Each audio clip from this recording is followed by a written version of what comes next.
Hello student, এখন আমি তোমাদের সামনে আলোচনা করব ওয়েস্ট বেঙ্গল বোর্ডের আন্ডার তোমরা যারা পড়ছো ক্লাস 12 এ ফোর্থ সেমিস্টার যে বিজনেস স্টাডিজ সাবজেক্টটা আছে, এটা তো পুরো নন এমসিকিউ পেপার। তোমাদের আমি আগেই সিলেবাস ডিসকাশন করে ওখানে বলে দিয়েছি, এখানে 2 নাম্বার, 3 নাম্বার এবং 5 নাম্বার কোশ্চেন আছে। তো আজকে আমরা যে চ্যাপ্টারটা নিয়ে শুরু করতে চলেছি, সেই চ্যাপ্টারের নাম তোমরা স্ক্রিনে প্রত্যেকেই দেখতে পাচ্ছ, দেখো কর্মী পদ পূরণ। বাংলায় বলা হয় কর্মী পদ পূরণ, ইংলিশে যে চ্যাপ্টারের নাম হচ্ছে স্টাফিং। এই চ্যাপ্টার থেকে তোমার পরীক্ষায় 2 নাম্বারে একটা কোশ্চেন লিখতে হবে এবং 5 নাম্বারে একটা কোশ্চেন লিখতে হবে, টোটাল 7 নাম্বার লিখতে হবে। তো আমরা এই চ্যাপ্টার থেকে যে সমস্ত কোশ্চেনগুলো কভার করব তার একটা লিস্ট করেছি এবং ফাইনাল পরীক্ষার আগে সাজেশন আসবে, এর মধ্যে থেকেই কোশ্চেন হবে, এর বাইরে হবে না।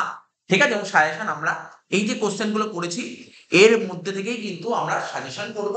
ঠিক আছে? তো কি কি কোশ্চেন আমরা এই চ্যাপ্টার থেকে কভার করব দেখো। এখন তো নিশ্চয়ই শুরুতেই একদম সেমিস্টার শুরুতেই তো নিশ্চয়ই সাজেস্টিভ কোশ্চেন পড়াবো না, পুরো ব্যাপারগুলো তোমাদের জানাতে হবে, তাই তো? এই জন্য আমরা পুরো ডিটেলসটাই পড়বো, কি কি পড়বো সেই কোশ্চেনগুলো আমরা এক জায়গায় তৈরি করে রেখেছি। 2 নম্বরের মধ্যে পড়বো কর্মী পদ পূরণ কাকে বলে, পড়বো পার্শ্ব প্রকোষ্ঠ প্রশিক্ষণ বলতে কি বোঝায়, শিক্ষানবিশ প্রশিক্ষণ ও ইন্টার্নশিপ প্রশিক্ষণ। ইন্টার্নশিপ তো তোমরা না সবাই অনেকেই নাম শুনেছি, ইন্টার্নশিপ কথাটা কি। ঠিক আছে? ইন্টার্নশিপ প্রশিক্ষণের মধ্যে পার্থক্য লেখো, 2 নম্বরের মতন করবো। ঠিক আছে তো? আভ্যন্তরীণ উৎস থেকে প্রবেশনের দুটি অসুবিধা। প্রবেশন বা কর্মী সংগ্রহ বলতে কি বোঝো? প্রবেশন বা কর্মী সংগ্রহ বলতে কি বোঝো? রিক্রুটমেন্ট যেটাকে বলা হয়। শ্রেণীকক্ষে প্রশিক্ষণ ও অনলাইন শিক্ষা পদ্ধতি কি? কর্মীপদ পূরণের একটি আভ্যন্তরীণ উৎস এবং বাহ্যিক উৎস বলো। কর্মী নির্বাচনের প্রথম ধাপ এবং শেষ ধাপ কোনটি? কর্মী উন্নয়ন ডেভেলপমেন্ট কাকে বলে? কর্মী প্রশিক্ষণ কেন গুরুত্বপূর্ণ, ট্রেনিংটা কেন গুরুত্বপূর্ণ হয়ে দাঁড়ায়, এটা পড়বো। কর্মী প্রশিক্ষণের আভ্যন্তরীণ ও বাহ্যিক উপায়ের একটি মানে আভ্যন্তরীণ উপায়ের একটা উদাহরণ আর বাহ্যিক উপায়ের একটা উদাহরণ। তো কর্মী নির্বাচনকে ঋণাত্মক প্রক্রিয়া হিসেবে গণ্য করা হয় কেন, নেগেটিভ বলা হয় কেন কর্মী নির্বাচন প্রক্রিয়া? ওয়াক ইন ইন্টারভিউ কি ও কেন প্রয়োজন হয়? তারা বলছে কর্মীদের দিক থেকে কর্মী প্রশিক্ষণের 4টি সুবিধাও আলোচনা করো, আর প্রশিক্ষণ কাকে বলে। 2 নম্বরের মধ্যে এই কোশ্চেনগুলো আমরা কভার করার টার্গেট করছি। ঠিক আছে? আর 5 নম্বরের মধ্যে কি কোশ্চেন করব? 1 নম্বর কোশ্চেন বলছে কর্মীপদ পূরণ মানব সম্পদ ব্যবস্থাপনার একটি অংশ বিশেষ আলোচনা করো। প্রবেশন ও নির্বাচনের মধ্যে পার্থক্য লেখো। কাজের সময় প্রশিক্ষণ ও কাজের বাইরে অন দ্য জব ট্রেনিং এবং অফ দ্য জব ট্রেনিং এর মধ্যে পার্থক্য লেখো। প্রশিক্ষণের গুরুত্ব ও প্রয়োজনীয়তা আলোচনা করো। উন্নয়নের গুরুত্ব ও প্রয়োজনীয়তা আলোচনা করো। কর্মী সংগ্রহ ও কর্মী নিয়োজনের মধ্যে পার্থক্য লেখো। প্রশিক্ষণ ও উন্নয়নের মধ্যে পার্থক্য লেখো। কর্মী সংগ্রহের 3টি বাহ্যিক উৎস, 3টি আভ্যন্তরীণ উৎস সম্পর্কে আলোচনা করো। কর্মী সংগ্রহের আভ্যন্তরীণ উৎসের সুবিধা ও অসুবিধা আলোচনা করো। কর্মরত অবস্থায় কর্মী প্রশিক্ষণের পদ্ধতিগুলো আলোচনা করো। আর বাহ্যিক উৎস থেকে কর্মী নিয়োগের সুবিধাগুলি আলোচনা করো। এই কটা কোশ্চেন আমরা করার টার্গেট করছি। সে যদি আমার একটা ক্লাসে না হয়, 2টো বা 3টে ক্লাসে আমরা জানাবো। সবার প্রথম পড়বো আমরা স্টাফিং কাকে বলে। আমি তো স্টাফিং স্টাফিং জিনিসটাকে আমি জানি, মানে কর্মী পদ। তোমার নাম শুনে বুঝলি কর্মী পদ পূরণ। আমরা আমরা যে থার্ড সেমিস্টারে পড়েছিলাম একটা কথা, লুথার গালিক বলেছিল পড স্কর, নাম তো শুনেই ছিল প্রত্যেক, নাম তো শুনেই ছিল প্রত্যেক। P for planning, O for organizing, D for directing R S for staffing। ঠিক আছে? S for staffing, আমরা সেই স্টাফিংটা করব, সেই স্টাফিংটা করব। ঠিক আছে? ব্যবস্থাপনার যে মেন ফাংশন গুলো ছিল তার মধ্যে স্টাফিং হচ্ছে একটা ইম্পর্টেন্ট একটা ফাংশন। অর্থাৎ কর্মীপদ পূরণ হচ্ছে একটা ইম্পর্টেন্ট ফাংশন। যেমন আমরা কি বলেছি, ম্যানেজমেন্টের ফার্স্ট ফাংশন কি পড়েছিলাম? প্ল্যানিং পড়েছিলাম। তারপরে কি পড়েছি? প্ল্যানিং এর পরে তো অর্গানাইজেশন, অর্গানাইজেশনের পরে স্টাফিং। তো বলছে কি দেখো, কর্মীপদ পূরণ বা স্টাফিং কাকে বলে? সংগঠন কাঠামো গড়ে তোলার পর, মানে যেটা বললাম অর্গানাইজেশন হয়ে যাওয়ার পর, মানে একটা কোম্পানি অর্গানাইজেশন প্রথমে তো প্ল্যানিং তারপর অর্গানাইজেশন হওয়ার পর ম্যানেজমেন্টের নেক্সট ফাংশন কোনটা? স্টাফ।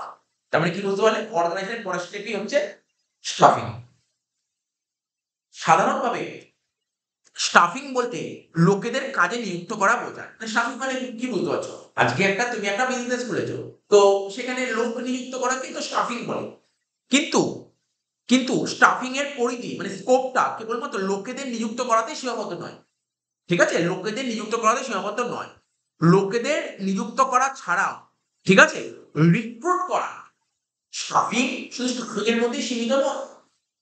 আমরা স্টাফিং বলতে কি বোঝায়? একটা কোম্পানিতে লোক নিযুক্ত করা, ঠিক আছে? শুধু লোক নিযুক্ত করার মধ্যে স্কোপ নয়, আরো আছে রিক্রুট করা, রিক্রুটমেন্ট বলতে পারো, সিলেকশন বলতে পারো, প্লেসমেন্ট বলতে পারো, ট্রেনিং, প্রমোশন, ট্রান্সফার, রিটায়ারমেন্ট, সব কটাই কিন্তু স্টাফিং এর মধ্যে পড়ে। তাহলে স্টাফিং বলতে লোকেদের কোম্পানিতে নিযুক্ত করে, আর কি পড়ে?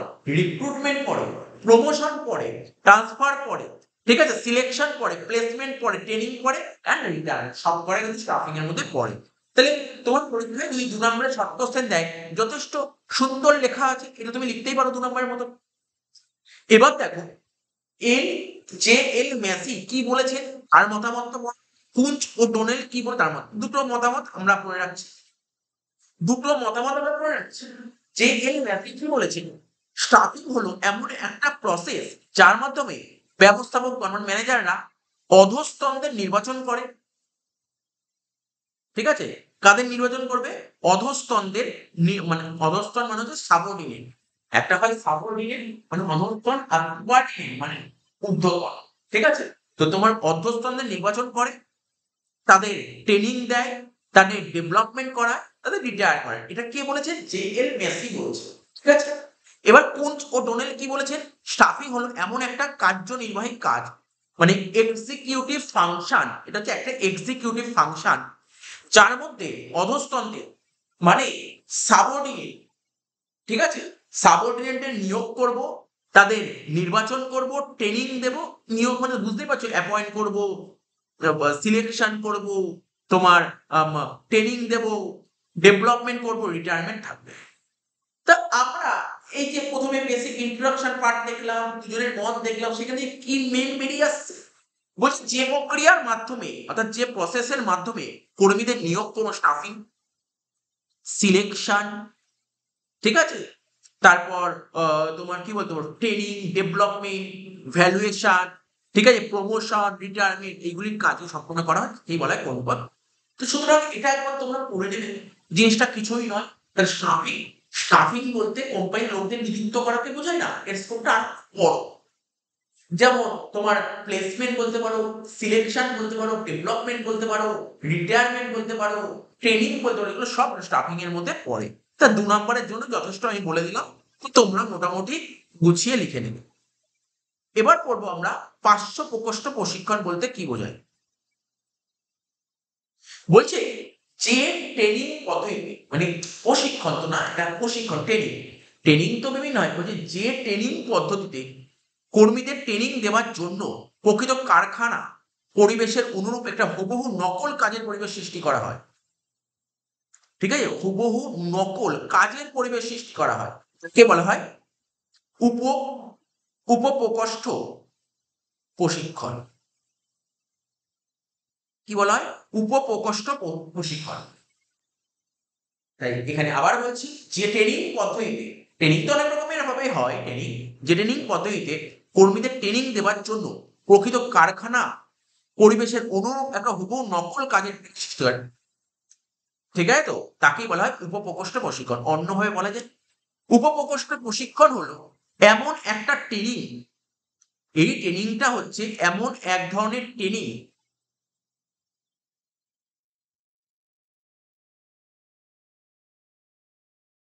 তো উপপ্রশিক্ষণ ট্রেনিং বলতে এরূপ একটা ট্রেনিং পদ্ধতিতে যেখানে কর্মীদের শেখানো হয় যে প্রকৃত কাজের পরিবেশ, প্রকৃত কাজের পরিবেশের অনুরূপ একটা কৃত্রিম পরিবেশে কিভাবে যন্ত্রপাতি ও সাজ সরঞ্জাম ব্যবহার করতে হয়।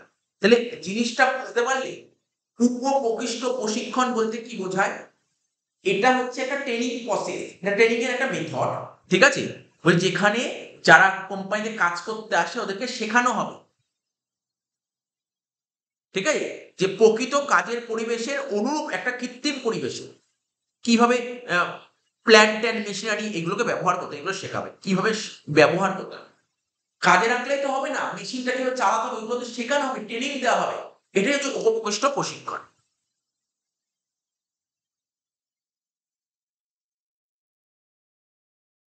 এক্ষেত্রে প্রাথমিক উৎপাদন কেন্দ্রের ঘনিষ্ঠ একটা কৃত্রিম কাজের পরিবেশ সৃষ্টি করা হয়, ঠিক আছে, তো কৃত্রিম কাজের পরিবেশ সৃষ্টি করা হয় এবং প্রকৃত কর্মস্থলে যেরকম যন্ত্রপাতি ও সাজ সরঞ্জাম ব্যবহৃত হয় অবিকল সেরকম যন্ত্রপাতি সাজ সরঞ্জামের সাহায্যে প্রশিক্ষণ দেওয়া হয়, একদম সেম টাইপের যন্ত্রের সাহায্যে আমাদের ট্রেনিং দেওয়া হয়।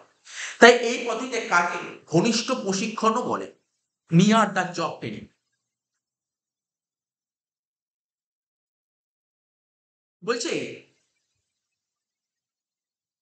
যেখানে একটা বিশাল সংখ্যক কর্মীদের একই ধরনের কাজের জন্য একই সময়ে ট্রেনিং দেওয়া প্রয়োজন হয়, সেখানে এই পদে অধিক জিনিসটা কনসেপ্ট সম্পর্কে তোমার নলেজ রাখতে হবে, কনসেপ্ট সম্পর্কে নলেজ। তাহলে এটা হয়ে গেল তোমার জিনিসটা কি বললাম আমরা, উপপ্রকৃষ্ট প্রশিক্ষণ জিনিসটা কি। আর একটু লিখেছি, এটি কাজের মধ্যে প্রশিক্ষণে একটা বিশেষ পন্থা, মানে ট্রেনিং এর একটা পলিসি বলতে পারো, পন্থা, যা সাধারণত হাতে কলমে প্রশিক্ষণের ক্ষেত্রে উপযোগী। এতে শিক্ষানবিশ শ্রমিককে, ঠিক আছে, কারখানার ভিতরে একটি স্থানে কিছু সাধারণ যন্ত্রপাতি দিয়ে হাতে কলমে কাজের শিক্ষা দেওয়া হয়। হাতে কলমে কাজের শিক্ষা দেওয়া হয়, ঠিক আছে। তো কারখানা স্তরে এই পদ্ধতি বিশেষ কার্যকর। তো এই কোশ্চেনটা একটা পড়ে নেবে। এই কোশ্চেনটা তোমরা সব বইতেই পেয়ে যাবে, যে যেই বই কিনেছো। হ্যাঁ, এমন অনেকে বলতে পারে, স্যার আপনি বই সাজেস্ট করছেন, দেখো মার্কেটে কোনো বই খারাপ নেই, যে যেই বই লিখেছে প্রত্যেকেই ভালো বই লিখেছে, কোনো খারাপ নেই। কিন্তু আমার কাছে কেন জানি না বেস্ট বই লাগে নিমাই বাগচি স্যারের বই, দেব কলসা। নিমাই বাগচি বইটা খুব ভালো, নিমাই বাগচির বইটা খুব ভালো, তোমরা ওই বইটা কিনতে পারো। ফার্স্ট প্রেফারেন্স আমি দেবো নিমাই বাগচি। সেকেন্ড প্রেফারেন্সে তুমি তোমার রবীন্দ্র লাইব্রেরি বইটা দেখতে পারো। ফার্স্ট প্রেফারেন্স আমি বলবো নিমাই বাগচি, ঠিক আছে। তো দেখো এই কোশ্চেনটা পড়ে নেবে। 3 নম্বর কোশ্চেন, 3 নম্বর কোশ্চেন। দেখো এইগুলো কোশ্চেন গুলো প্রথম থেকেই রেডি করে নেবে, প্রথম থেকে এই যেগুলো পড়বে পড়ে রেডি করে নেবে, খাতায় না দেখে পড়ে মুখস্থ করে বা বুঝে তোমার খাতায় না দেখে লেখার চেষ্টা করবে, ট্রাই করবে, এখন থেকে কিন্তু ট্রাই করবে, ঠিক আছে। তো শিক্ষানবিশ শিক্ষণ ও চাকরির পূর্ব প্রশিক্ষণ, তার মানে এই শিক্ষানবিশ শিক্ষণ মানে এই শিক্ষণটা তো ট্রেনিং, বুঝতেই পারছো, প্রশিক্ষণ যেটাকে বলে ট্রেনিং, শিক্ষানবিশ ট্রেনিং, ঠিক আছে। আর চাকরির পূর্ব প্রশিক্ষণ মানে ইন্টার্নশিপ। তো দু রকমের ট্রেনিং, এই দু রকমের ট্রেনিং এর মধ্যে পার্থক্য কি? দেখো, শিক্ষানবিশ শিক্ষণ কাকে বলে এটা তুমি জিনিসটা দেখে নাও। আর চাকরির পূর্ব মানে চাকরিতে ঢোকার আগে যে ট্রেনিং দেওয়া হয়, ঠিক আছে, চাকরিতে ঢোকার আগে যে ট্রেনিং, আর একটা শিক্ষানবিশ ট্রেনিং। তো এটা 2 নাম্বার দিতে পারে। আমি দেখো, আমার দেখো ইচ্ছা হয়েছে 7টা পয়েন্ট লিখিয়ে দিয়েছি। কেন 7টা পয়েন্ট লিখিয়েছি? যদি দিতে পারে না 5 নম্বরের কোশ্চেন লিখেছেন, তো সত্ত্বেও যদি তার সত্ত্বেও এই 5 নম্বরে আসে, তবু আমি ইচ্ছা করে বেশি করে পয়েন্ট লিখে দিই। পয়েন্ট জেনে একটা ক্ষতি নেই। সময়কাল, প্রথম হচ্ছে সময়কাল। শিক্ষানবিশ শিক্ষণ ব্যবস্থা 1 বা একাধিক বছর সময়কাল ধরে, মানে এই শিক্ষানবিশ শিক্ষণটাকে শুধু মানে 1 বছর বা 1 বছরের বেশি সময়কাল ধরে চলতে থাকে। কিন্তু চাকরির পূর্বে ট্রেনিং যেটাকে বলা হয় তোমার ইন্টার্নশিপ, ইন্টার্নশিপটা কি হয়? চাকরির পূর্বে প্রশিক্ষণ ব্যবস্থায় কয়েক সপ্তাহ বা কয়েক মাস থাকে। তাহলে দুটোর মধ্যে প্রথম ডিফারেন্সটা তোমাদের কাছে এখনই মাথার মধ্যে গেঁথে নাও, যে তোমার ইন্টার্নশিপ কি হয়।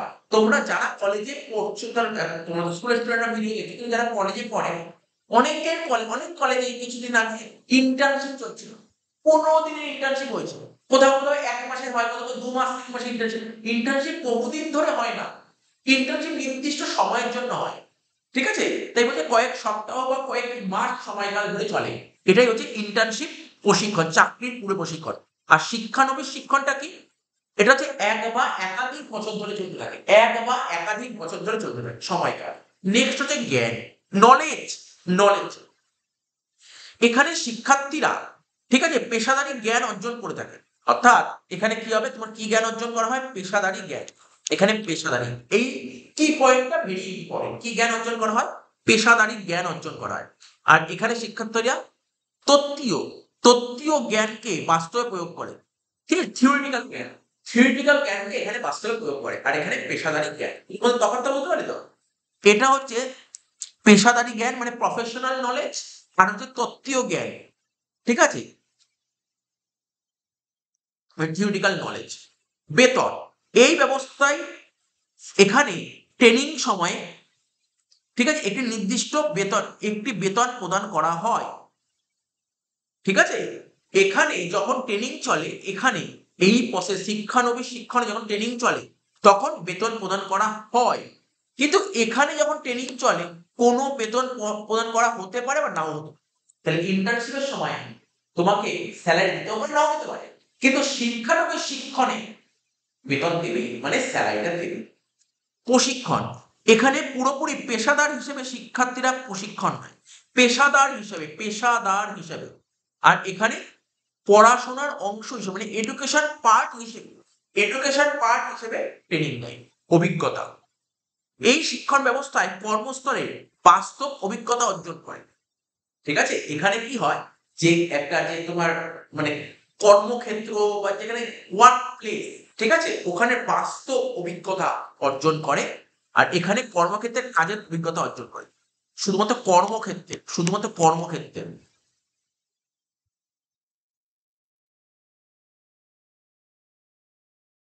এখানে কর্মক্ষেত্রের কাজের অভিজ্ঞতা, আর এখানে কর্মস্থলের বাস্তব অভিজ্ঞতা, দক্ষতা। এরকম ব্যবস্থায় বিশেষ কোনো কাজে দক্ষতার প্রশিক্ষণ দেওয়া হয়।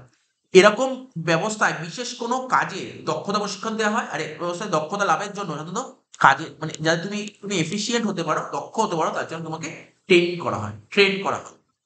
প্রশিক্ষণের শেষ পর্যায়ে পেশাদার হিসেবে প্রশিক্ষণের শেষে কাজ করার জন্য প্রস্তুতির অভিজ্ঞতা অর্জন করে। আর শিক্ষার্থীরা প্রশিক্ষণের শেষে বাস্তব অভিজ্ঞতা অর্জন করে থাকে। প্রশিক্ষণের শেষে বাস্তব অভিজ্ঞতা অর্জন। 7টা পয়েন্ট বলে দিলাম। যেই পয়েন্টগুলো ইজি লাগবে সেই পয়েন্টগুলো তোমরা রেডি করে ফেলো। 2 নম্বরের জন্য দুটো পয়েন্ট তো বাড়িতে না পড়লেও তো হয়ে যাও। দেখো না কোন দুটো পয়েন্ট। তুমি সময়কালটা বলতে পারো, জ্ঞান বল। কত পয়েন্ট আছে 2 নম্বরের জন্য, এই দুটো পয়েন্ট। এবার বলবো রিক্রুটমেন্ট কাকে বলে? রিক্রুট করি। দেখো রিক্রুটমেন্ট কাকে বলে? রিক্রুটমেন্টকে বাংলায় বলে থাকি আমরা প্রবেশন। প্রবেশন কাকে বলে? প্রবেশন বলতে প্রতিষ্ঠানে কাজের জন্য লোকেদেরকে আবেদন করতে প্রণোদিত করার প্রক্রিয়া বোঝায়।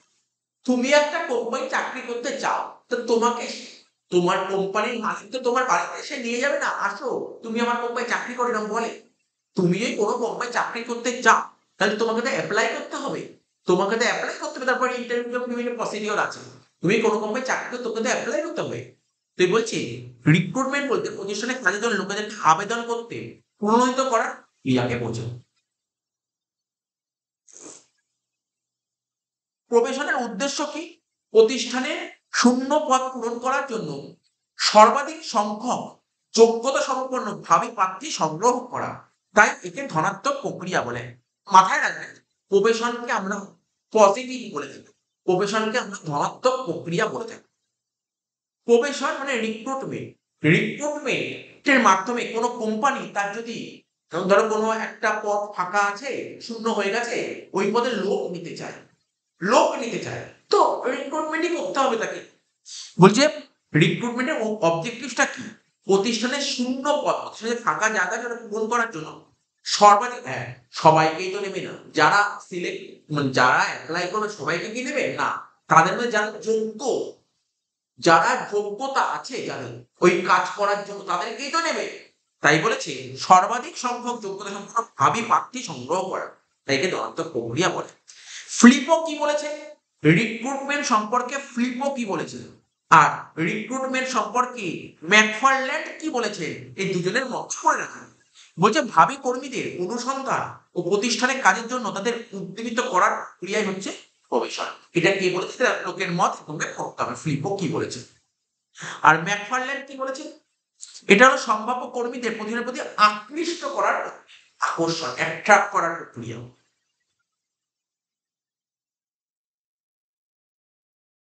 সুতরাং এই দুটো ডেফিনেশন থেকে কি বেরিয়ে আসছে আমাদের? ভাবী কর্মীদের, ঠিক আছে তো, অনুসন্ধান ও প্রতিষ্ঠান শূন্যপদ পূরণ করার জন্য, শূন্যপদ পূরণ করার জন্য তাদেরকে আবেদন করতে উৎসাহিত করার প্রক্রিয়া। মানে ওদেরকে আবেদন করতে হবে, আবেদন। ভাবী কর্মীদের অনুসন্ধান ও প্রতিষ্ঠান শূন্যপদ পূরণ করার জন্য তাদেরকে আবেদন করতে উৎসাহিত করার প্রক্রিয়া হচ্ছে প্রবেশন। তো এই কোশ্চেন গুলো পড়বে তোমরা, সুন্দর করে পড়ে নেবে এই কোশ্চেন গুলো, শর্ট কোশ্চেন এগুলো। এবার বলছে শ্রেণীকক্ষে প্রশিক্ষণ ও অনলাইন শিক্ষা পদ্ধতি কি?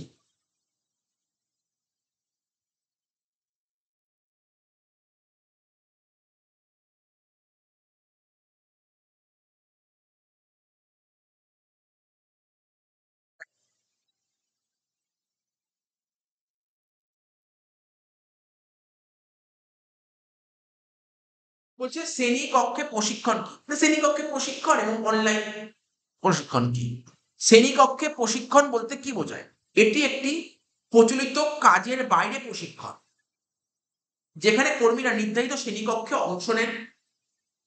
এই ধরনের প্রশিক্ষণে সাধারণত তাত্ত্বিক জ্ঞানের, আগেই তো বললাম তোমাদের তো আগেই বললাম, এই ধরনের ট্রেনিং এ তাত্ত্বিক জ্ঞানের উপর জোর দেওয়া হয়, থিওরিটিক্যাল জ্ঞানের উপর জোর দেওয়া হয়। এতে বক্তৃতা, উপস্থাপনা, বক্তৃতা এক্সপ্রেস করবে, প্রেজেন্টেশন দেবে এবং গ্রুপ ডিসকাশন অন্তর্ভুক্ত থাকতে পারে। তাহলে শ্রেণীকক্ষে প্রশিক্ষণের মধ্যে কি কি অন্তর্ভুক্ত থাকতে পারে? বক্তৃতা থাকতে পারে, প্রেজেন্টেশন থাকতে পারে, গ্রুপ ডিসকাশন থাকতে পারে। এটি এমন ধারণা শেখার জন্য উপযুক্ত বা বাস্তব অভিজ্ঞতার মাধ্যমে শেখা সম্ভব। এটা বাস্তব অভিজ্ঞতা, ঠিক আছে? বাস্তব অভিজ্ঞতার মাধ্যমে শেখা সম্ভব হয়। বাস্তব অভিজ্ঞতা বলে তো যে এটা এটা সেরকম ব্যাপার হবে না, বাস্তবে রিয়ালিটি যে সমস্ত ঘটনা ঘটছে, রিয়ালিটি মানে রিয়াল এক্সাম্পল বলতে পারি না আমরা, ঠিক আছে? রিয়াল লাইফ এক্সাম্পল বলি। তো বাস্তবে যে ঘটনাগুলো ঘটছে সেটাই তুমি বলতে পারো শ্রেণীকক্ষে প্রশিক্ষণ। তাই বলছি এটি একটি প্রচলিত কাজের বাইরে প্রশিক্ষণ পদ্ধতি, যেখানে কর্মীর নির্ধারিত শ্রেণীকক্ষে অংশ নেন। এই ধরনের প্রশিক্ষণে তাত্ত্বিক জ্ঞানের উপর জোর দেওয়া হয়। এতে বক্তৃতা, উপস্থাপনা, গ্রুপ ডিসকাশন থাকতে পারে। এটি এমন ধারণা শেখার জন্য উপযুক্ত বা বাস্তব অভিজ্ঞতার মধ্যে শেখা সম্ভব। আর অনলাইন কোনটা? অনলাইন শিক্ষা পদ্ধতি কোনটা? দেখ কিছুক্ষণ আগে এটাই বললাম। দেখো অনলাইন অনলাইন শিক্ষা পদ্ধতি কোনটা? বলছে অনলাইন কোর্স বা ভার্চুয়াল বলেছে, অনলাইন কোর্স বা ভার্চুয়াল প্রশিক্ষণ, ঠিক আছে? প্রোগ্রাম বর্তমানে বেশ জনপ্রিয় হয়ে উঠবে। বর্তমানে তো কোনো সন্দেহ নেই অনলাইন কোর্স যে কতটা জনপ্রিয় হয়ে উঠছে। তোমরা নিজেরাও বুঝতে পারছো এখনকার দিনে অনলাইন কোর্স অফলাইন কোর্সের তুলনায় অনলাইন কোর্স প্রচুর ভাবে পপুলার হয়ে উঠছে। অনলাইন কর্মীদের তাদের নিজের সময় অনুযায়ী যে কোনো স্থানে ট্রেনিং গ্রহণের সুযোগ দিতে পারে। তারা কোনো একটা বিষয় ট্রেনিং নিতে হবে কোনো এমপ্লয়িকে, তো ট্রেনিং নিতে পারে তার নিজের সময় মতন, সুবিধা মতন সে ট্রেনিং নিতে পারে, ঠিক আছে? তো অনলাইন কর্মীদের নিজের সময় অনুযায়ী যে কোনো স্থানে ট্রেনিং গ্রহণের সুযোগ দেয়। এতে ভিডিও, কুইজ, ইন্টারেস্টিং মডিউল অন্তর্ভুক্ত থাকতে পারে। এর মধ্যে কি কি থাকতে পারে? ভিডিও থাকতে পারে, কুইজ থাকতে পারে, ইন্টারেস্টিং মডিউল অন্তর্ভুক্ত থাকতে পারে। তো এই কোশ্চেন গুলো তোমাকে সুন্দর করে রেডি করে দাও। ওয়াক ইন ইন্টারভিউ কি ও কেন প্রয়োজন হয়? ওয়াক ইন ইন্টারভিউ এটি বর্তমান দিনে কর্মী নিয়োগের বা সংগ্রহের বিশেষ একটি উপায়। মানে বর্তমানে কর্মী নিয়োগ বা সংগ্রহের একটা ভালো একটা উপায় ওয়াক ইন ইন্টারভিউ। বুঝতে পারলে তো? আজকালকার দিনে বর্তমান যে চলছে এখন, যে তুমি তো এখন যে রিয়ালিটি যে ঘটনাগুলো ঘটছে সেখানে ওয়াক ইন ইন্টারভিউ হচ্ছে একটা ভালো একটা উপায়। এখানে একটি নির্দিষ্ট তারিখে ও সময়ে সাধারণত কোনো ক্যাফে বা মলে, ক্যাফ ক্যাফে মানে বুঝতেই পারছো, মল বুঝতে পারছো তোমরা, রেস্তোরাঁ রেস্টুরেন্টে সম্ভাব্য কর্মীকে ডেকে তার ইন্টারভিউ নেওয়া হয়, ঠিক আছে? তো কোনো একটা তারিখে এই তারিখে আসবে, সময় দিয়ে সেটা ক্যাফে হতে পারে, রেস্টুরেন্টে হতে পারে, ঠিক আছে? বা কোনো মলে ডেকে ইন্টারভিউ নেওয়া হয়। একই সময়ে একজনকেই ডাকা হয়, ঠিক আছে? প্রার্থীদের কেবলমাত্র কাজের সংশ্লিষ্ট বিষয়ই নয়, আরো নানান বিষয়ে প্রশ্ন করে পরীক্ষা নেওয়া হয়, ঠিক আছে? এটি বাহ্যিক থেকে কর্মী নিয়োগের মানে বাহ্যিক উৎস থেকে কর্মী নিয়োগের একটা পথ। সুন্দর পয়েন্ট, আমি সুন্দর নোটগুলো তৈরি করে ফেলেছি, ঠিক আছে? তো দেখতে পারলে তোমরা, দেখতে দেখতে আমরা 13টা কিন্তু কোশ্চেন আমি তোমাদের সঙ্গে রাখলাম, 13টা কোশ্চেন করালাম।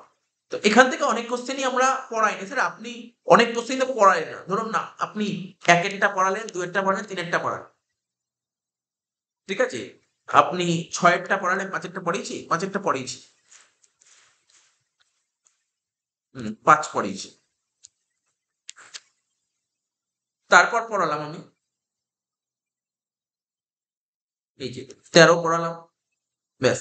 আর ভয় দেখো 3টে 4টে 5টে 6টে 5 কোশ্চেন লং কোশ্চেন যেগুলো করবো সেগুলো দিয়ে একটু কভার হয়ে যাচ্ছে। এই জন্য আমি সময় নষ্ট করলাম না পরে গিয়ে, লং কোশ্চেনে কভার হয়ে যাচ্ছে, ঠিক আছে? কিন্তু আমি বারবার বলবো এইগুলো কোশ্চেন গুলো পড়ে মুখস্থ করে খাতায় অবশ্যই লিখবে, তোমাদের বেটার হবে। দেখো দেখো অনেক স্টুডেন্ট নাম্বার অনেক কম পায় বিজনেস স্টাডিজ, যেহেতু বিজনেস করছে বিজনেস স্টাডির কথাই বলি, কারণ সে ভালো স্টুডেন্ট, তারাও ভালো স্টুডেন্ট হয়, সে পড়ছে, পড়ে না মুখস্থ করে রেখে দিচ্ছে, এটা কিন্তু ভালো নয়।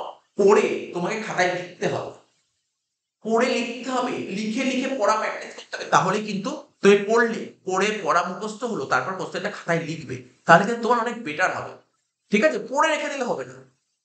বা অনেকে আছে পরীক্ষা তোমার ফেব্রুয়ারির ফাইনাল পরীক্ষা হবে, তার আগে আগে ১ মাস আগে পড়ি, এরকম করলে হবে না। প্রথম থেকেই অল্প অল্প করে পড়ে রেডি করে রাখতে, প্রেশার পড়বে না। ঠিক আছে, এগুলো মাথায় রাখতে প্রথম থেকে কিন্তু অল্প অল্প করে পড়তে হবে। আচ্ছা, এবার আমরা ৫ এর দাগের কোশ্চেন গুলো নিয়ে ডিসকাশন করি। ৫ এর দাগের কোশ্চেন, প্রথম কোশ্চেন বলেছে, যেটা পড়বো, কর্মী পদ পূরণ মানে স্টাফিং হিউম্যান রিসোর্স ম্যানেজমেন্টের একটা পার্ট। হিউম্যান রিসোর্স ম্যানেজমেন্টের একটা পার্ট হচ্ছে স্টাফিং।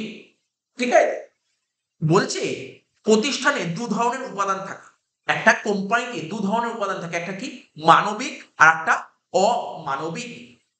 ঠিক আছে, মানবিক মানে হিউম্যান ফ্যাক্টর, আর একটা অমানবিক মানে হচ্ছে তোমার নন হিউম্যান ফ্যাক্টর। যেমন কোন কোম্পানিতে, বিজনেসে বলতে পারো, ফার্মে শ্রমিক, কর্মচারী ও ব্যবস্থাপক বলে। একটা কোম্পানিতে অনেক লেবার কাজ করে, ওরা কিসের মধ্যে পড়ে, ওরা হিউম্যান ফ্যাক্টর। ঠিক আছে, ম্যানেজার, ওরা কি ফ্যাক্টর, হিউম্যান ফ্যাক্টর। তাহলে বুঝতে পারলে হোয়াট ইজ হিউম্যান ফ্যাক্টর, মানবিক উপাদান কোনগুলো, শ্রমিক, কর্মচারী, ব্যবস্থাপক হলো মানবিক উপাদান। কিন্তু অমানবিক মানে নন হিউম্যান ফ্যাক্টর, তুমি বলতে পারো র মেটেরিয়ালস বলতে পারো, প্ল্যান্ট এন্ড মেশিনারি বলতে পারো। ঠিক আছে, তো এইগুলো হচ্ছে নন হিউম্যান ফ্যাক্টরস। তো মানবিক উপাদান অমানবিক উপাদানগুলিকে সক্রিয় করে তোলে। আচ্ছা, তুমি ভাবো ফ্যাক্টরিতে মেশিন পড়ে আছে, মেশিন কোনো কাজ হবে, মেশিনটা কাজ করতে আসবে কি, স্যার কোনো লেবার যাবে, সেটা কাজ করতে হয়, কোনো লেবার মেশিনটা কাজ করতে হয় না। তার মানে বলতে পারি হিউম্যান ফ্যাক্টরই তো নন হিউম্যান ফ্যাক্টরে কাজ করে। তাই এখানে লিখেছে মানবিক উপাদান অমানবিক উপাদানগুলিকে অ্যাক্টিভ করে তোলে, জাগিয়ে তোলে, এবং সেগুলির দক্ষ ও কার্যকর ব্যবহারের মাধ্যমে প্রতিষ্ঠানের লক্ষ্য পূরণে সাহায্য করে। প্রতিষ্ঠানের যে লক্ষ্যটা, ওই গোলে পৌঁছতে সাহায্য করে। মানবিক উপাদান ছাড়া মানে হিউম্যান ফ্যাক্টর ছাড়া নন হিউম্যান ফ্যাক্টরগুলি কখনো অ্যাক্টিভ হতে পারে না। তুমি ভাবো তোমার ফ্যাক্টরিতে মেশিন পড়ে আছে, ঠিক আছে, মেশিন মেশিন যেমন পড়েই থাকবে যদি তোমার লেবার না থাকে। লেবার ছাড়া মেশিনের কোনো মূল্যই নেই। তাই এখানে বলতে যে হিউম্যান ফ্যাক্টর ছাড়া, ঠিক আছে, তো নন হিউম্যান ফ্যাক্টর কখনো অ্যাক্টিভ হতে পারে না। এই সম্পর্কে যে একজন এক্সপার্ট, খুবই নামকরা এক্সপার্ট, পিটার এফ ডাকার, তিনি কি বলেছেন, বলছে মানবিক উপাদান ছাড়া মানে হিউম্যান ফ্যাক্টর ছাড়া উৎপাদনের সমস্ত উপাদান, আমরা জানি তোমাদের 4টি উপাদান হয়, ইকোনমিক যারা পড়েছো তোমরা জানো ক্লাস 11 থেকে, কি কি হয়, ল্যান্ড, লেবার, ক্যাপিটাল আর এন্টারপ্রেনিউর। ঠিক আছে, ল্যান্ড, লেবার, ক্যাপিটাল, এন্টারপ্রেনিউর, বাংলায় বলে জমি। ঠিক আছে, শ্রমিক, জমি, শ্রম, মূলধন, উদ্যোক্তা বা সংগঠন, যাই বলতে পারো। ঠিক আছে, তো তাই বলছে উৎপাদনের সমস্ত উপাদানই কিন্তু অর্থহীন। এটা কে বলেছে, পিটার এফ ডাকার বলেছে। এই বিবৃতি থেকে এটা স্পষ্ট যে প্রত্যেক প্রতিষ্ঠানে মানবিক উপাদানের সুষ্ঠু পরিচালনা প্রয়োজন, মানে হিউম্যান ফ্যাক্টরকে ঠিকঠাকভাবে ম্যানেজ করতে, পরিচালনা করতে হবে। মানবিক উপাদানের সুষ্ঠু পরিচালনা হলো মানব সম্পদ ব্যবস্থাপনার উদ্দেশ্য। তাহলে মানব মানে হিউম্যান রিসোর্স ম্যানেজমেন্টের একটা মেন উদ্দেশ্য কি, হিউম্যান ফ্যাক্টর গুলোকে ভালোভাবে পরিচালনা করা। এটা কর্মীপদ পূরণ, ব্যক্তি সম্পর্কিত নথি রক্ষণ, নীতি নির্ধারণ ও গবেষণা চালানো, কর্মী রক্ষণাবেক্ষণ প্রভৃতির সঙ্গে সংশ্লিষ্ট। অন্যদিকে কর্মীপদ পূরণ, অন্যদিকে কর্মীপদ পূরণ, কর্মীদের নিয়োগ,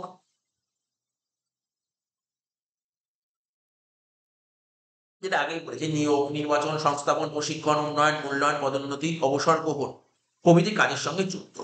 তাহলে সব বলে দিল এখানে। মানব সম্পদ ব্যবস্থাপনা কৃষির সঙ্গে যুক্ত, আর কর্মীপদ পূরণ সেই সঙ্গে যুক্ত বলে দেওয়া হলো। সুতরাং এটা স্পষ্ট যে কর্মীপদ পূরণ ছাড়াও মানব সম্পদ ব্যবস্থাপনা আরো অনেক কাজ করতে পারে, অনেক কাজ করে। বলছে স্টাফিং ছাড়াও হিউম্যান রিসোর্স ম্যানেজমেন্ট আরো অনেক কাজ করে। তাই বলা যায় যে স্টাফিং হলো মানব সম্পদ ব্যবস্থাপনার একটা অংশ। মানে হিউম্যান রিসোর্স ম্যানেজমেন্ট হচ্ছে একটা বিশাল ভাস্ট একটা টপিক, বিশাল ভাস্ট টপিক। তার একটা পার্ট হচ্ছে স্টাফ। এটাই বলতে চেয়েছে কোশ্চেনটায়। মানব সম্পদ ব্যবস্থাপনা হিউম্যান রিসোর্স ম্যানেজমেন্ট হলো ম্যানেজমেন্টের সেই শাখা যা কর্মীদের জ্ঞান, দক্ষতা, নলেজ, ঠিক আছে, দক্ষতা, তারপর বলতে পারো সৃজনশীল ক্রিয়েটিভিটি, প্রতিভা ও সাফল্যের বিকাশ ঘটায়। প্রতিষ্ঠানের লক্ষ্য পূরণের দিকে তাদেরকে পরিচালিত করে। এটা প্রতিষ্ঠানের জন্য মানব উপাদানের প্রয়োজন নির্ধারণ করে এবং সর্বোত্তম কর্মীদের নির্বাচন ও নিয়োগ। এছাড়া এটা কর্মীদের জন্য ট্রেনিং, ডেভেলপমেন্ট, ক্ষতিপূরণ ও পুরস্কারের প্রয়োজনীয় ব্যবস্থা করে। ছোট প্রতিষ্ঠানে এই কাজ সম্পন্ন করার জন্য কোনো পৃথক বিভাগ থাকে না, ছোট ছোট প্রতিষ্ঠানে এগুলো থাকে না। কিন্তু ম্যানেজার প্রয়োজন অনুসারে এই কাজগুলো সম্পন্ন করে। এর কর্মক্ষেত্রে এই কাজগুলিকে একত্রে কর্মীপদ পূরণ বলে। কিন্তু বড় প্রতিষ্ঠানে এই কাজগুলি বৃহৎ আয়তনে সম্পন্ন করা হয় না, ঠিক আছে। তাই সেক্ষেত্রে এই কাজগুলি সম্পন্ন করার জন্য পৃথক পৃথক বিভাগ রাখা হয়। এই বিভাগকে হিউম্যান রিসোর্স ম্যানেজমেন্ট ডিপার্টমেন্ট বলে। এটা স্পষ্ট যে যে তোমার স্টাফিং মানব সম্পদ ব্যবস্থা ছাড়া আর কিছুই না, ঠিক আছে। এই কোশ্চেন গুলো পড়ে নেবে, কোশ্চেন গুলো ভালো করে রিড করে নেবে যে পরিবার পূরণ মানব সম্পদ ব্যবস্থার একটা অংশ। এরপরের কোশ্চেনটা করবো, খুব ইম্পর্টেন্ট একটা কোশ্চেন। প্রবেশনের সঙ্গে নির্বাচনের একটা পার্থক্য লেখো। প্রবেশনের সঙ্গে নির্বাচনের পার্থক্য, সুন্দর কোশ্চেন। প্রবেশন কাকে বলে, ঠিক আছে, প্রবেশন কাকে বলে, আর নির্বাচন, নির্বাচনের সিলেকশন, রিক্রুটমেন্ট আর সিলেকশন।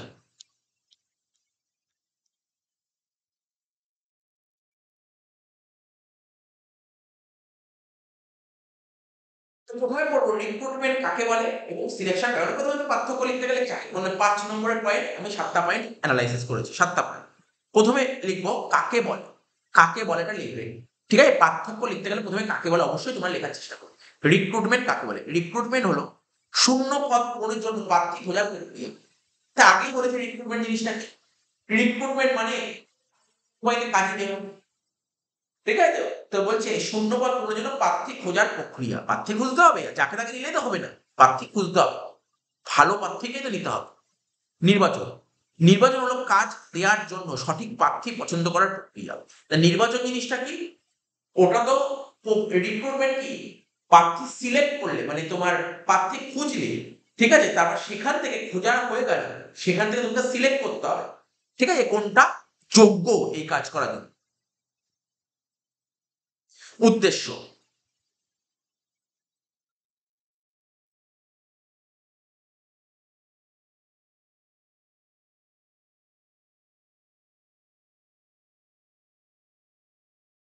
বলছে প্রবেশনের উদ্দেশ্য হলো সর্বাধিক সংখ্যক প্রার্থীকে শূন্য পদের প্রতি আকৃষ্ট করা। রিক্রুটমেন্টের উদ্দেশ্যটা কি, ঠিক আছে, সর্বাধিক সংখ্যক প্রার্থীকে ওই শূন্য যে ভ্যাকেন্সি আছে না ওখানে অ্যাট্রাক্ট করা। আর নির্বাচন উদ্দেশ্য কি, শূন্য পদ পূরণের জন্য উপযুক্ত প্রার্থীদের পছন্দ করা। মানে তোমার যে শূন্য পদ আছে তার জন্য যে অ্যাপ্রোপ্রিয়েট তাকেই তুমি পছন্দ করো। তোমার ধরো একটা পোস্ট আছে, অ্যাকাউন্টেন্টের পোস্ট আছে, তা অ্যাকাউন্টেন্টের পোস্ট আছে, তা অ্যাকাউন্টেন্টের পোস্ট যে অ্যাকাউন্টেন্টের কাজ কে করতে পারবে, যে অ্যাকাউন্টে এক্সপার্ট তাকেই তো নেবে, নাকি যে অ্যাকাউন্টের কাজে সে আবার মার্কেটিং এক্সপার্ট সে অ্যাকাউন্টসের কাজ পারবে, কোনোদিন পারবে না। তো যে যেই কাজে এক্সপার্ট তাকেই নিয়োগ করতে হবে, এটাই হচ্ছে সিলেকশন প্রকৃতি। প্রবেশন কি একটা ধনাত্মক প্রক্রিয়া, কিন্তু নির্বাচন কি, নির্বাচনকে বলা হয় ঋণাত্মক প্রক্রিয়া, ঠিক আছে। তো পর্যায়, নির্বাচনের আগে প্রবেশন ঘটে, মানে প্রবেশনটা শেষ করেই নির্বাচন হয়। তোমাকে যদি কেউ জিজ্ঞাসা করে তুমি বলো রিক্রুট আগে হয় না সিলেকশন আগে হয়, বলো রিক্রুট আগে হয় না সিলেকশন আগে হয়। একটা টিসিএস এর মতন বড় কোম্পানি, যে আজকে আমি 500 জনের ইন্টারভিউ নেব, যে ওরা অ্যাপ্লাই করেছে, আরে ভাই রিক্রুট না বেরোলে সিলেকশন হবে কি, রিক্রুটমেন্ট আগে হবে তারপরে তো সিলেকশন হয়, রিক্রুটমেন্ট হওয়ার পরে সিলেকশন হয়, এটা মাথায় রাখতে হবে। আর প্রবেশনের পর মানে রিক্রুটমেন্টের পর সিলেকশন হয়, যেটা আমি তোমাদের বললাম। চুক্তিগত সম্পর্ক, প্রবেশনের ক্ষেত্রে মানে রিক্রুটমেন্টের ক্ষেত্রে নিয়োগকর্তা মানে স্যার মালিক, আর প্রার্থী মানে যে চাকরি করতে চায় তার মধ্যে কোনো চুক্তিপত্রের সম্পর্ক সৃষ্টি হয় না।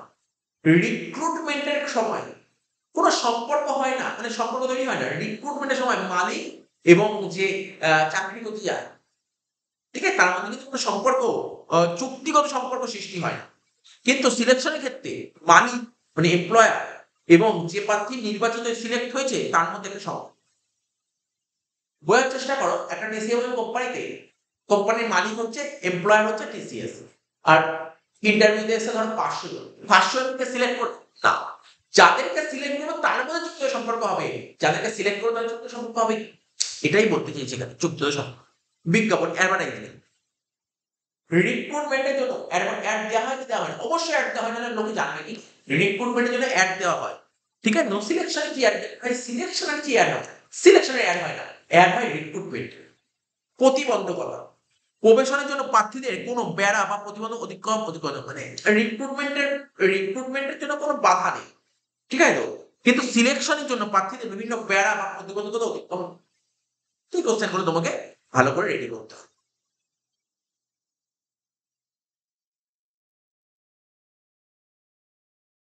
এবার পড়বে তুমি অন দা জব ট্রেনিং এর সাথে অফ দা জব ট্রেনিং এর পার্থক্য। অন দা জব ট্রেনিং আর অন দা জব ট্রেনিং মানে যেখানে কাজ হচ্ছে সেখানেই ট্রেনিং। কাজের মানে মানে তুমি যে ফ্যাক্টরিতে কাজ করছো, ফ্যাক্টরির মধ্যে যে ট্রেনিং হচ্ছে, আর একটা ফ্যাক্টরির বাইরে, অর্থাৎ কাজের সময় ট্রেনিং আর কাজের বাইরে ট্রেনিং বলতে কি বোঝো? প্রথমে কাকে বলে পড়ো, প্রথমে কাকে বলে পড়ো, ঠিক আছে।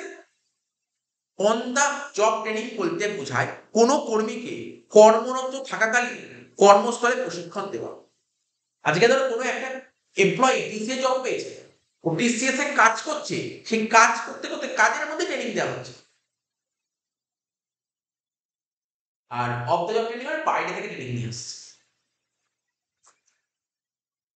তো বলছে অন দ্য জব ট্রেনিং বলতে কোনো প্রার্থীকে কর্মরত থাকাকালীন চাকরি করতে করতে, ঠিক আছে, কর্মস্থলে যে ট্রেনিং দেওয়া হয়। কারণ আজকে ধরো তুমি ভাবো কোনো একটা পড়াশোনা কমপ্লিট করে যখন একটা কোম্পানি চাকরি ঢুকবে, তা তুমি ধরো পড়াশোনা করেছো, তোমার নলেজ আছে, কিন্তু ওই কোম্পানিতে কিভাবে কাজ হয় সেই কাজের নলেজ তোমার নেই, তাহলে তোমাকে তো ট্রেনিং দিতে হবে।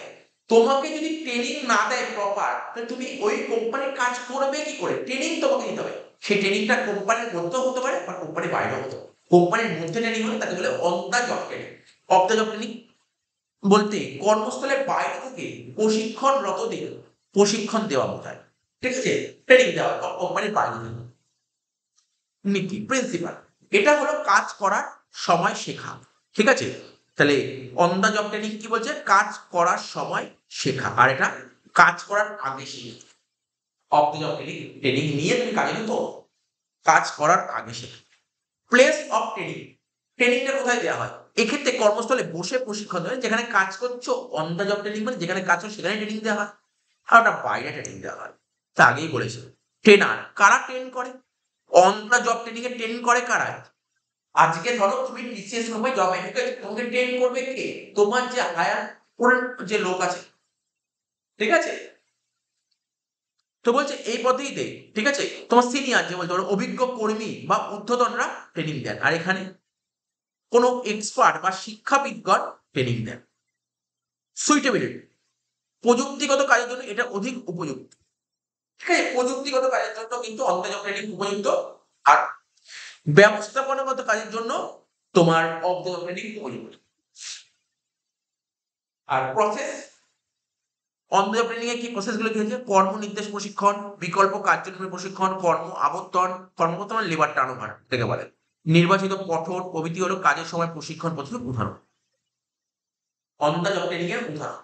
আর অফ দ্য জব ট্রেনিং এর উদাহরণ শ্রেণীকক্ষ প্রশিক্ষণ, ঘটনা সমীক্ষা, ভূমিকা পালন, শিক্ষানবিশ প্রশিক্ষণ প্রভৃতি হলো অফ দ্য জব ট্রেনিং এর উদাহরণ।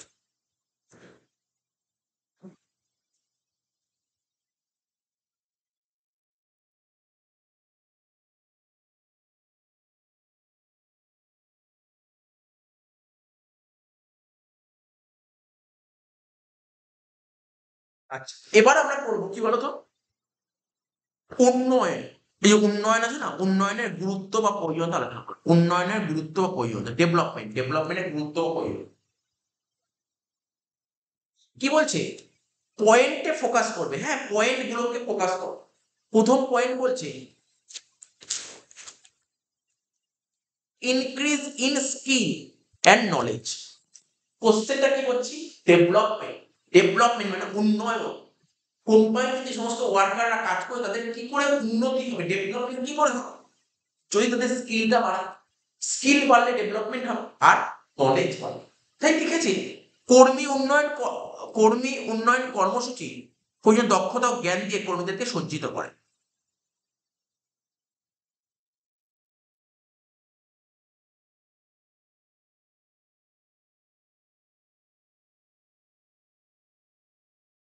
Providing job satisfaction. ডেভেলপমেন্ট হলে তোমার জব স্যাটিসফ্যাকশন হবে, ঠিক আছে, কর্মসন্তুষ্টি প্রদান। কর্মী উন্নয়ন কর্মসূচি, ঠিক আছে, কর্মীদের প্রতিষ্ঠানে বিকাশ ও অগ্রগতি লাভ করার সুযোগ দেয়, যা কর্মসন্তুষ্টি সুনিশ্চিত।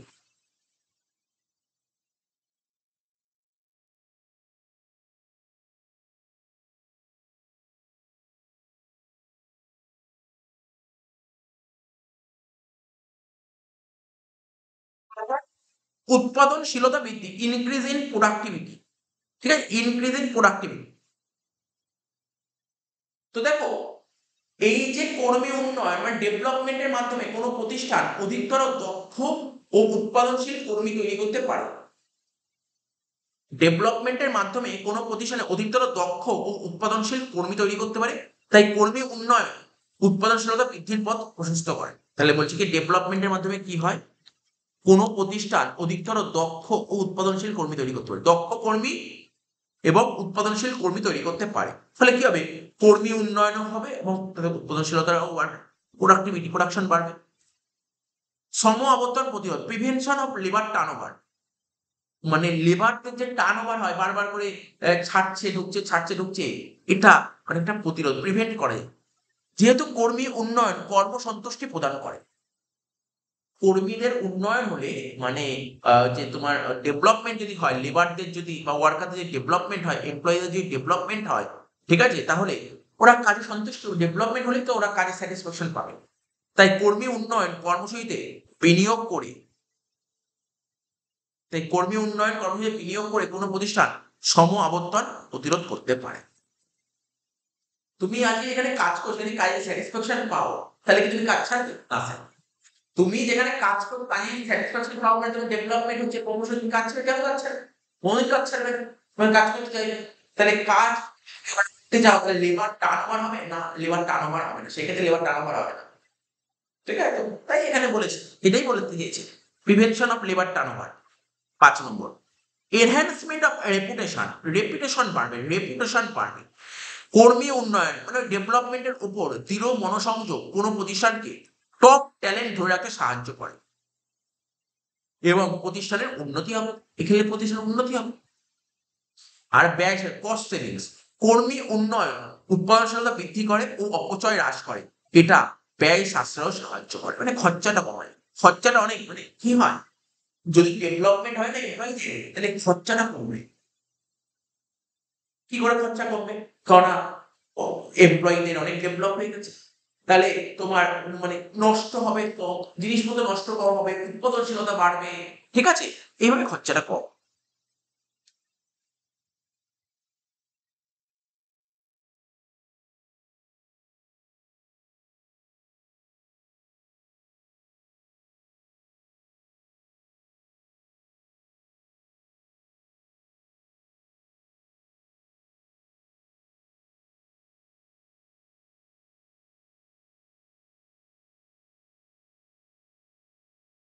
আচ্ছা, এই কটা কোশ্চেন করি আমি, তারপরে আমরা আবার কি কোশ্চেন বাকি আছে আমি বলে দিচ্ছি তোমাদের, পরের ক্লাসে আমি এটা পড়ার চেষ্টা করব।